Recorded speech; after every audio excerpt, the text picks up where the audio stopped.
ચાલો મિત્રો, આજે આપણે લીંબુ ગોટા બનાવવાના છે. આ ચટણી બનાવવાની છે ખજૂર, આંબલી અને ગોળની. ખજૂર આંબલી ધોઈ નાખી છે અને ગોળ નાખી દીધો છે. ખજૂર, આંબલી અને ગોળ નાખી દીધો છે અને પાણી નાખી દીધું છે 1.5 ગ્લાસ. હવે એને ગરમ કરવા મૂકી દઉં છું. ચાલો, આપણી ચટણી તૈયાર થઈ ગઈ છે, બફાઈ ગઈ છે સરસની. હવે આને ગાળી લેવાની છે, પછી આનો પલ્પ કાઢી લેવાનો, પાછી ઉકાળવાની છે આને. ચાલો, આપણી ચટણી ગાળીને તૈયાર થઈ ગઈ છે. હવે એમાં તપકીર છે, આ આપણે બટેકાનું તપકીર છે. એમાં 2 ચમચી પાણી નાખી ઘોળીને અને આમાં નાખી દેવાનું છે, એટલે એકદમ ઘટ ચટણી થઈ જાય મસ્તીની. હવે 1 ચમચી જીરું, ધાણા જીરું, ગરમ મસાલો 1 ચમચી મસાલિયાની. હવે આ 1.5 ચમચી હું લાલ મરચું નાખું છું અને સ્વાદ અનુસાર નમક નાખું છું.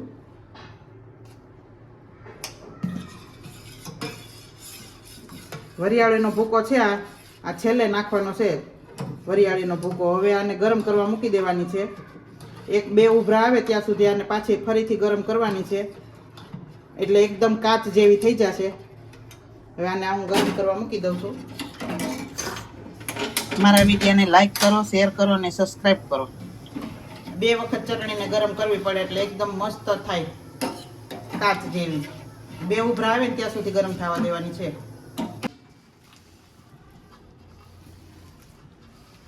ચાલો, આપણી ચટણી તૈયાર થઈ ગઈ છે. આવડિયા એકદમ સરસ ઘાટી થઈ ગઈ છે અને ઉભરો આવી ગયો, કાચ જેવી થઈ ગઈ છે. જો હવે નીચે ઉતારીને એમાં વરિયાળીનો ભૂકો નાખી દેવાનો છે. આ ચટણીમાં આમાં ધાણા નથી નાખવાના, લીલા ધાણા નાખવાના નથી, એમને રાખવાની છે. આપણી ચટણી તૈયાર. હવે લીંબુ વડાનો મસાલો તૈયાર કરીએ છીએ. 2 પાવડા તેલ મૂકું છું હું. થઈ ગયું છે. હવે એમાં 1.5 ચમચી જેટલી નાખું છું રાઈ, કઢી પત્તા. ધીમો એકદમ ગેસ રાખવાનો છે. અને આ આદુ અને લસણ છે, સૂકું લસણ ને આદુ બે. એને જરીક સાંતળવા દેવાનું છે.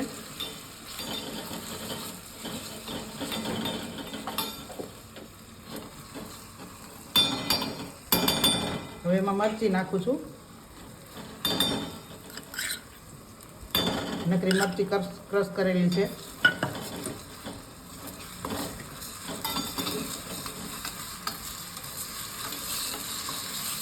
બહુ ચડવા નથી દેવાનું, ખાલી વઘાર બેસે એટલી વાર જ એને ગરમ થવા દેવાનું છે. હવે આમાં વઘાર રેડી દઉં છું.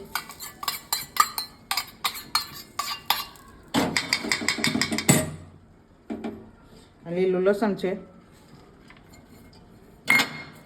વરિયાળી, તીખા, ધાણા,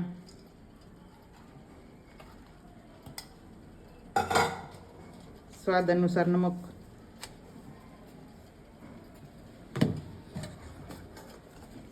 ધાણા જીરું,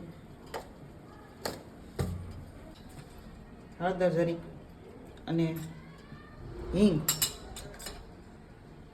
ગરમ મસાલો, લીંબુનો રસ,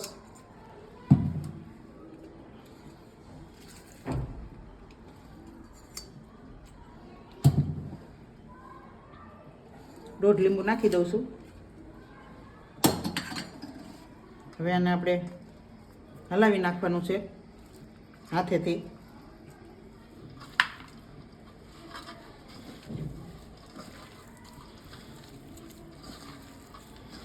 એકદમ તીખા અને ચટપટા બનાવવાના છે લીંબુ વડા.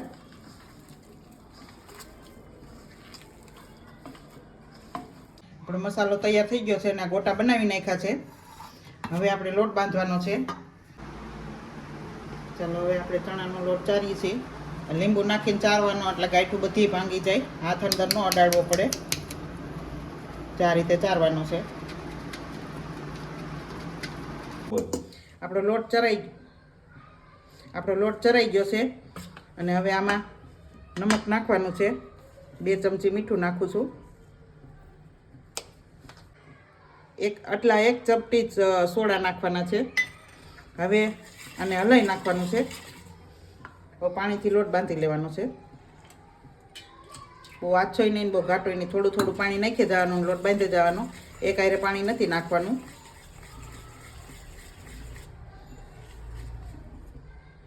મારી ચેનલને લાઈક કરો, શેર કરો અને સબસ્ક્રાઈબ કરો. બાજુમાં બેલનું બટન દબાવવાનું ભૂલતા નહીં.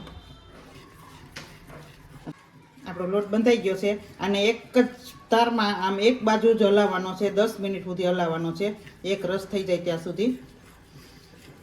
આની ગાંઠું ભાંગી નાખવાની છે બધી અને આમ એક રસ થઈ જવો જોઈએ. બહુ જાડોય નહીં બહુ પતલોય નહીં એવો રાખવાનો છે. 10 મિનિટ થઈ ગઈ છે આપણી. લોટ સરસ બંધાઈ ગયો છે, તૈયાર થઈ ગયો છે. ચાલો તેલ આવી ગયું છે. હવે હું ગોટા બનાવું છું.